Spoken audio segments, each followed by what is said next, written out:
අරගල කරපු ජනතාවට වෙඩි තිබ්බා. ඔවුන් ඇඳගෙන හිටපු සුදු ඇඳුම් රතු පාට බවට පත් වුණා. ඒ නිසා තමයි මැයි දිනේ කොඩිය රතු පාට. කොළ පාට කොඩි දාලා මැයි දින කරන්න බෑ. බෞද්ධ උළෙලක් නම් කරන්නේ දාන්න ඕන බෞද්ධ කොඩිය. වෙන කොඩි දාලා හරියන්නේ නැහැ. ජාතික උළෙලක් නම් දාන්න ඕන ජාතික කොඩිය. වෙන ඒවා දාලා හරියන්නේ නැහැ. මැයි දිනේ නම් දාන්න ඕන මොන කොඩියද? රතු කොඩිය. රතු කොඩි දාන්න නැතුව කරන කිසිම රැලියක් වෙනත් දේශපාලන රැලියක් මිසක් මැයි රැලියක්වත් මැයි පෙළපාලියක්වත් වෙන්න බෑ. ඒක වැරදි. මැයි දිනේ නම් පාට රතු. ඒක පක්ෂයක පාටක් නෙමෙයි.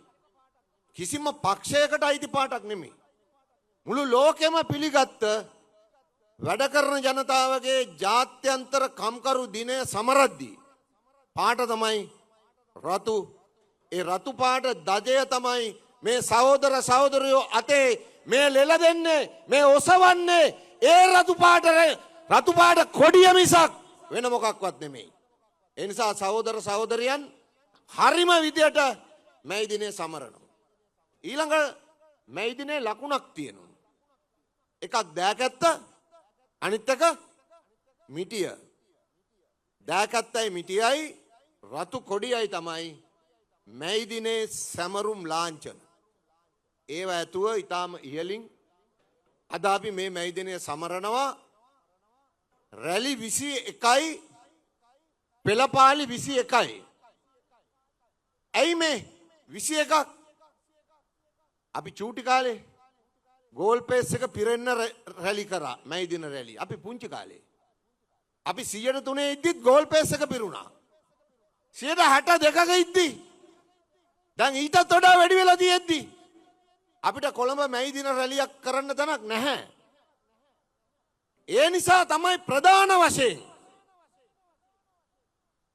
රැලි රැස්වීම් 21ක් තියන්න තීරණය කළේ. අල්ලලා හිරගෙවල් වලට යවන්න නීතියට අපි බාර දීලා තියෙනවා. නීතිය වැඩේ කරනවා. නීතිය වැඩේ හරියට කරනවා. ඒ නිසා හොරු අල්ලන වැඩේ අපේ ආණ්ඩුව තරම් හොඳට කරන්න මේ අය කවුරුත් කරන්නෙත් නැහැ. කරන්න උවමනාවක් තිබුණෙත් නැහැ. ඒ නිසා තමයි අපි ආණ්ඩුව හැදුවේ. නිසා ජනවරමේ අභිලාෂයන් මේ අම්මලා තාත්තලා සහෝදර සහෝදරියෝ විශේෂයෙන් අපේ ආගමික සංස්ථාව ගෞරවනීය පූජක ස්වාමින් වහන්සේලා පූජක උතුමන්ලා ඇතුළු මේ සියලු දෙනා ආශිර්වාද කරා මේ රට හදන්න නම් හොරකම වංචාව නවත්තන්න ඕන, දූෂණය නවත්තන්න ඕනේ. තව පොඩි ගැහිලි තියෙනවා නේද? අපිටත් ආරංචි වෙනවා. තව තැන් වල පොඩි නැමිලි තියෙනවා. වංගු තියෙනවා. කොඳු තියෙනවා. හැබැයි අපි හැමෝටම කියලා තියෙනවා. මේ ආණ්ඩුවේ අභිලාෂය මිනිස්සුන්ට පොහොසත් රටක් හදලා ලස්සන ජීවිතයක් දෙන එක. ඒ නිසා ලයිසන් එක ගන්න එන කෙනාගෙන්, පාස්පෝර්ට් එක ගන්න එන කෙනාගෙන් නේද? හැඳුනුම්පත හදා ගන්න එන කෙනාගෙන් ගණන් ගන්න ලෑස්ති වෙන්න එපා. ඔහු වුණොත් ජොබ් එක නැති වෙනවා. ඒ විතරක් නෙමෙයි හොරුන්ට අපේ ආණ්ඩුවක් ඇතුළේ නිදහසක් හම්බ වෙන්නේ නැහැ. ඒ නිසා පාස්පෝර්ට් එකේ ලොක්කත් ඇතුළට ගියාවිල්ලා මාස කිහිපයක් යනකොට අපි ගෙව්වා. නිසා අපි රාජ්‍ය සේවයේ වැටුප් වැඩි කරේ, විශ්‍රාමක වැටුප් හැදුවේ, පෞද්ගලික අංශේ වැටුප් හැදුවේ. මේ රටේ හැම කෙනාටම සතුටින් ජීවත් වෙන්න පුළුවන් ආර්ථිකයක් අපිට තියෙන්න ඕනේ. ඒ ආර්ථිකය අපි හදමින් ඉන්නේ. ඒ නිසා අපි රාජ්‍ය සේවයේ සියලු දෙනාටම කිව්වා දැන් ඔබ ඔබේ පැත්තෙන් තනියෙන් මේ වැඩවලට සම්බන්ධ වෙන එක නවත්තන්න. ඒ වෙනුවට රටක් අපි හදමු. දූෂණයෙන් තොර, වංචාවෙන් තොර පොහොසත් රටක් හදමු. රට අපි හැමෝටම ජීවත් වෙන්න පුළුවන් රටක් අපි හදමු. ඒ වෙනුවෙන් අපි ගන්න පුළුවන් සියලු තීන්දුව ගන්නවා. අපි ගිය කැබිනට් මණ්ඩලයේ තීරණයක් ගත්තා. අපේ පොලිසිය නිලධාරීන්ට ඉලෙක්ට්‍රික් බයික් එකක් අඩු පොලියට දෙන්න. අඩු පොලියට. පොලිස් නිලධාරීන් 80000කට වැඩි ඉන්නවා. පොලිස්පතිතුමාගේ ඉඳන් ASP මහත්තුරු දක්වා සියලු අයටත් ලීසින් යටතේ වාහනයක් අරන් දෙන්නත්. ඒ වගේම IP මහත්තුරුන් ඉඳන් සාමාන්‍ය පොලිස් නිලධාරියා දක්වා සියලුම දෙනාට ඉලෙක්ට්‍රික් බයික් එකක් ලබා දීම සඳහා කැබිනට් මණ්ඩල තීරණය අරන් දීලා තියෙනවා. ඒගොල්ලන්ගේ රාජකාරි වලට වගේම පහසුවෙන් ගමන බිමන යන්න වෙනවා. මොකද නැත්තම් කියනවනේ නේද? බයිසිකලෙට තෙල් ගහ ගන්න විදියක් නැහැ. මේ වගේ ප්‍රශ්න එන්න පුළුවන්කම තියෙන. නිසා ඉලෙක්ට්‍රික් බයික් දෙන්න. ඉලෙක්ට්‍රික් බයික් එකක් අරගන්න සහන පොලියට තෑගි අර මුදලෙන්ම ඒ උදව්වකුත් කරලා මැතිතුමා ඉදිරිපත් කරා කැබිනට් පත්‍රිකාව බයිසිකල් ටික අරන්. ඒ නිසා හැම කෙනාටම රාජ්‍ය සේවයේ පෞද්ගලික අංශයේ ආරක්ෂක අංශවල සියලු දෙනාට මේ පහසුකම් ලබා දෙනවා.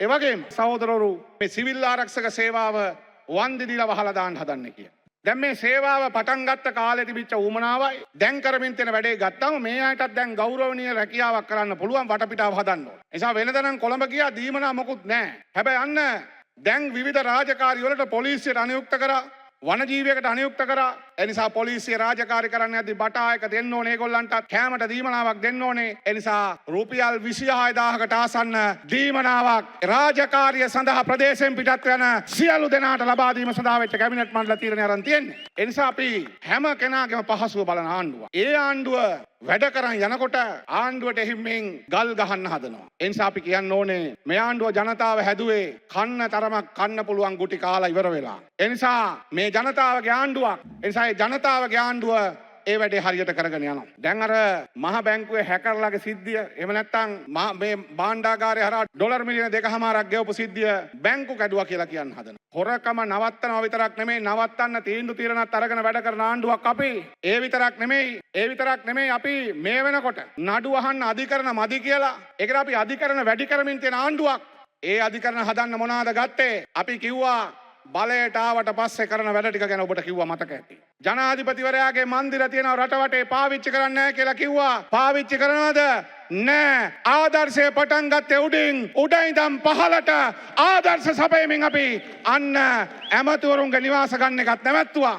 එනිසා ප්‍රතිලාභ තියෙනවා නම් ජනතාවටයි දේශපාලඥයන්ට එකට තියෙන්න ඕන එකට. ඇමතිලා මන්ත්‍රීලා වලා ගිහිලා ප්‍රතිලාභ විතරක් ගන්න බෑ. ඡන්දේ තියෙන ජනතාවටත් ඒ ප්‍රතිලාභ ඕනේ. අන්න අපි දැන් ඇමතිවරුන්ගේ නිවාස තිබිච්චේ වගේ අපි දුන්න අල්ලසා දූෂණ විමර්ශන කොමිසම දුන්න නිවාස 2ක් දැන් අධිකරණ දාන්න දැන් නිවාස 3ක් දීලා තියෙනවා. ඒ නිසා ඒවා පාවිච්චි කරනවා ජනතාවගේ උවමනාවල් සඳහා. ඒ නිසා රට හදන වැඩේට කිසිදු තැනක් අත් නොහැර අපි වැඩ කරනවා. ඒ විතරක් නෙමෙයි මේ අම්මලා තාත්තලා සහෝදර සහෝදරියන්ට කියන්න ඕනේ. අපි දැන් සති දෙකකට විතර කලින් කැබිනට් මණ්ඩලයේ යෝජනාවක් සම්මත කළා. අතරමඟ නවත්තපු ව්‍යාපෘති තියෙනවා 2900ක් තැන් වල නවතිලා සල්ලි නැතුව. මුදල් ඇමතිවරයා සාන්ටෝ දිසානායක සහෝදරයා කැබිනට් මණ්ඩලෙ ඉදිරිපත් කළා. ඒ ව්‍යාපෘති 2900ම ඒ වගේ ශක්්‍යතාවය නැවත අධ්‍යයනය කරලා පාවිච්චියට ගන්න පුළුවන් මොනකටද? ඒ අනුව හඳුනාගෙන ප්‍රමුඛතාවය දීලා ඒ ව්‍යාපෘති 2900ම වැඩ අවසන් කරන්න ඕන කියන තීරණය අපි අරගෙන දැන් ඒ සඳහා මුදල් වෙන් කරන්න කටයුතු කරනවා. එකක්වත් නාස්ති වෙන්න දෙන්නේ නැහැ. ඒ විතරක් නෙමෙයි. රාජ්‍ය ආයතන 10ක් විතර තිබුණා. මෙතනත් ඇති සමහර අම්මලා තාත්තලා EPF ගෙවලා තිබුණේ නැහැ. ETF ගෙවලා තිබුණේ නැහැ. ග්‍රැටිවිටි ගෙවලා තිබුණේ නැහැ. ඒ නිසා මේ රාජ්‍ය ආයතන 10ම ආයත ප්‍රශ්න තිබුණා. අන්න කැබිනට් මණ්ඩලයේ තීරණයක් ගත්තා. ඒ රාජ්‍ය ආයතන වල සේවකයන්ගේ EPF, ETF, ග්‍රැටිවිටි ඒ නොගෙවා තියෙන දේවල් ගෙවන්න ඒ වෙනුවෙන් මිලියන 5000ක් වෙන් කරලා ප්‍රශ්න ඉවර කරන්න කියන තීරණය අපේ ආණ්ඩුව ගත්තා. එහෙමයි ආණ්ඩුව වැඩ කරන්නේ. ප්‍රශ්නේ අඳුන ගන්නවා, උත්තරේ හොයනවා, ඒකට අවශ්‍ය කරන තීරණ අරගෙන අවසන් කරනවා. කල් දදා යන්නේ නැහැ. මග හරින්නේ නැහැ. ඒ නිසා කල් බල අපි ඒවට ආපහු දුවන්න දෙන්නේ නැහැ. එනිසා අපිට ඔබට කියන්න තියෙන අපි හදපු ආණ්ඩුව ඒ දීපු ජනවරමේ අභිලාෂයන් ඉටු කරමින් වැඩ කරමින් තියෙනවා මගේ අම්මේ තාත්තේ සහෝදරයා සහෝදරිය. එනිසා ලෝකේ පුරා වැඩ කරන ජනතාවද වැඩ කරන ජනතා දිනේ සමරන්නේ Tamanට වඩා යහපත් ජීවිතයක් වෙනුවෙන් ඔච්ච සටනක් වෙනුවෙන්. එනිසා අපි මේ සටන එක කොටසක් අවසන් කරලා තියෙන්නේ. ඒ මොකද්ද? වැඩ කරන ජනතාවගේ අභිලාෂයන්, වැඩ කරන ජනතාවගේ අභිමතාර්ථයන්, වැඩ කරන ජනතාවගේ අපේක්ෂාවන් ඉටු කරන ආණ්ඩුවක් අපි හදලා තියෙන්නේ. ඒ ආණ්ඩුව පියවරෙන් පියවර වසර එකමාරක් යනකොට වැඩ කරන ජනතාව වෙනුවෙන් ගත්ත තීන්දුව ටික මම ඔබට කිව්වා. ඒ නිසා වැඩ කරන ජනතාව කියලා කිව්වහම අර කාර්යාලේ වැඩ කරන කර්මාන්තශාලාවේ වැඩ කරන මේ කඩසාප්පුවල වැඩ කරන අය විතරක් නෙමෙයි මං කිව්වේ. ගෙදර කුස්සියේ ඉන්න අම්මලා අක්කලා තමන්ගේ ශ්‍රමයට වටිනාකමක් නැතුව එහෙම නැත්නම් ඒක අගය කිරීමකින් තොරව ලබා දෙන ශ්‍රමයට වටිනාකමක් තියෙනවා. ඒ නිසා ඒ අම්මලාත් අක්කලා නංගිලා මේ සියලු දෙනා ලබා දෙන ශ්‍රමයටත් වටිනාකමක් තියෙනවා. ඒ නිසා ඒ හැම කෙනාගේම ආර්ථිකය ශක්තිමත් කරන්න ඒ හැම කෙනෙකුටම දැනෙන්න මෙරට ගොඩනගන්න ඕන කරන තීන්දුව తీරන අපේ ආණ්ඩුව ක්‍රියාත්මක කරමින් යනවා. අපේ ආණ්ඩුව ක්‍රියාත්මක කරමින් යනවා. ඒ නිසා විපක්ෂය හොයාගන්න බැරි වුණාම මොකක් හරි එකක් හොයාගෙන ආණ්ඩුවට මඩ ගහන්න උත්සාහ කරනවා. ඒ නිසා අපි කියන්න ඕනේ විපක්ෂයට අපි ඕගොල්ලන්ට බලය ආරම් පෙන්නවා ප්‍රජාතන්ත්‍රවාදී දේශපාලන පරිවර්තනයන් කොහොමද කියලා. ජනාධිපතිවරයෙක් ඉඳලා 159ක ආණ්ඩුවක් අරගෙන එක ගල් කැටයක්වත් ගහන්න නැතුව විපක්ෂයේ කිසිදු කෙනෙකුට හානියක් නොකර බලහුවමාරුව කොහොමද වෙන්නේ කියලා ප්‍රජාතන්ත්‍රවාදීව පෙන්නවා. අන්න එහෙම පෙන්නපු ආණ්ඩුවක් ඒ ප්‍රජාතන්ත්‍රවාදය පාවිච්චි කරලා ඔයගොල්ලෝ හිතන් ඉන්නවනම් ඒ ප්‍රජාතන්ත්‍රවාදය ඇතුළේ ඕගොල්ලන්ට බල්ටි ගහන්න පුළුවන් කියලා නෑ. ඕගොල්ලන්ට අසූචි මුට්ටි වලින් මිනිස්සු ගහන්නේ නිකන් නෙමෙයි. ජනතාව තවමත් ආණ්ඩුවත් එක්ක ඉන්නවා කියලා කියන එක විතරයි කියන්නේ. මතක තියාගන්න මේ ආණ්ඩුව හැදුවේ ජනතාව. එයා රකින්නවා ජනතාව මේ ආණ්ඩුව. එනිසා අද ජාත්‍යන්තර වැඩ කරන ජනතා දිනය සමරන්න නගර 21කට එකතු වෙච්ච ලාංකේය වැඩ කරන ජනතා ප්‍රමුඛ මේ රටේ ප්‍රගතිශීලී අම්මලා තාත්තලා සහෝදර සහෝදරි අපි හැමෝම මේ හදපු ආණ්ඩුව රකින්න ජනවරම තියෙනවා, ජනබලය තියෙනවා. මේ ජනවරමට ඒ ජනබලය තවමත් එසේමයි කියලා ඔප්පු කරන්න ඔබ අද අනුරාධපුර නගරයට ආවා. ඒ නිසා ආණ්ඩුව අවුරුදු 1කමාරක් යනකොට බංකොලොත් වෙලා තියෙන රටක් බංකොලොත් භාවයෙන් මුදවගෙන රාජ්‍ය සේවකයාගේ වැටුප් හදලා පෞද්ගලිකන් සේවකයාගේ වැටුප් හදලා වතු සේවකයාගේ වැටුප් හදලා මේ රටේ අස්වැසුම ගන්න ජනතාවගේ අස්වැසුම වැඩි කරලා විශ්වවිද්‍යාලයේ ඉන්න මහපොළ ශිෂ්‍යාධාර ලාභීන්ගේ ශිෂ්‍යත්වයේ 100%කින් වැඩි කරලා මේ රටේ හැම පුරවැසියෙකුටම ලබා දිය හැකි සහන ලබා දෙමින් වැඩ කරනකොට ඔය 2.50 බොරු වලින් මේ ආණ්ඩුව වටන්න දෙනවද? බොරු වලින් මේ ආණ්ඩුව වටන්න දෙනවද? නෑ ඒවා සුම්මා. මේක ජනතාවගේ ආණ්ඩුවක්. මේ ආණ්ඩුව මෙතනින් ඉස්සරහට මේ රටට නායකත්වය දෙනවා කියන එක අද විපක්ෂය දැනගන්න ඕනේ.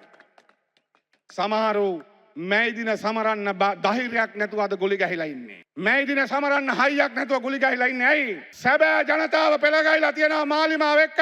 සැබෑ වැඩ කරන ජනතාවගේ ජාත්‍යන්තර වැඩ කරන ජනතා දිනය සමරනකොට තමන්ගේ තරම පේන නිසා තමයි සමහරු දැන් ගුලි ගැහිලා ඉන්නේ. ඒ නිසා මේ 137 වෙනි ජාත්‍යන්තර වැඩ කරන ජනතා දිනයේ සමරන මොහොතේ අනුරාධපුරයට ආපු මේ අනුරාධපුරයේ 4 කෙරවලෙන් ආපු මේ මගේ ආදරණීය අම්මලා තාත්තලා සහෝදර සහෝදරියෝ ඔබට ඔබේ ධෛර්යයට ඔබේ විශ්වාසයට ආචාර්ය පිරිනමනවා රැක ගැනීම වෙනුවෙන් පෙළ ගැහිමට ඒ ජනතාවාදී ආණ්ඩුව ඒ ජනතාවගේ ආණ්ඩුව. ඒ නිසා මේ ජාත්‍යන්තර වැඩ කරන ජනතා දිනය සමරන්න එකතු වෙච්ච අපි හැමෝම අද කියන් ආපු සටන් පාට ඔබට දැනෙන්නේ නැති ආණ්ඩුවක් හැටියට අපි මොකද්ද කරන්න කියලා. ඒ ආණ්ඩුවක් හැටියට රට ගොඩනගන වැඩපිළිවෙල ශක්තිමත් ඉස්සරහට යද්දී ඒ 2.50 කතාව වලින් නැවතිලා නැහැ. සුද්ධ කරන්න තියෙන හැම ශේෂ්ත්‍රයක්ම සුද්ධ කරනවා. ඒක අධිකරණයද නීතියද ඒක මූල්‍ය ශේෂ්ත්‍රයද ක්‍රීඩාවද රාජ්‍ය පාලනයද සියලු දේවල් සුද්ධ කරමින් මේ රට අපි පොහොසත් රටක්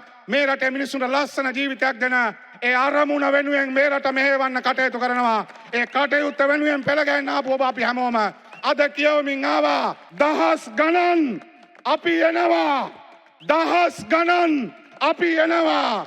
4 දෙසින් අපි එනවා. අපේ මව්බිම ගොඩ නගන්න. අපේ මව්බිම ගොඩ නගන්න. ජන රජයට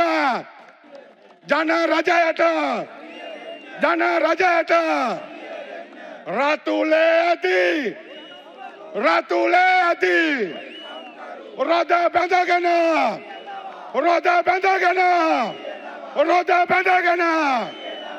ජාත්‍යන්තර වැඩ කරන ජනතා දිනයට ජාත්‍යන්තර වැඩ කරන ජනතා දිනයට මාලිමාවේ රජයට